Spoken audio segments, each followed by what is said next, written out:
Ganitong calamares ba ang gusto mo? Pwes yan ang lulutuin natin dito. O di ba itsura pa lang nakakatakam na. 3 pirasong sibuyas, bawang, asukal, sili, asin, paminta, 1 tasang suka at 1 tasang tubig. Nasa dulo ng video ang complete list of ingredients nito. Pahabang calamares ang gagawin ko. Pero 1 piraso lang ang lulutuin ko kasi sample lang naman ito. Hihiwain lang natin to ng pahaba.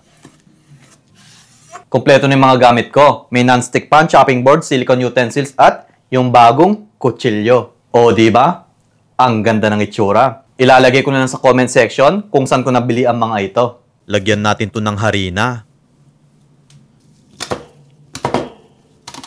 Kalahating tasang harina, kalahating tasang cornstarch, breading mix, onion powder, garlic powder, paminta, yellow food color, 1 pirasong itlog at malamig na tubig. So, i-mix lang natin tong mabuti. Naglagay ako ng food color dahil gusto ko medyo kulay dilaw ito. At para maganda din tingnan sa ating video. Pirituhin na natin. Medyo konti lang ang mantikang nilagay ko para may design after mapirito. Kaya kung gusto nyo pa ng mga murang recipe, mag-follow lang kayo kay Lokong Kusinero para ma-update kayo sa mga susunod na video.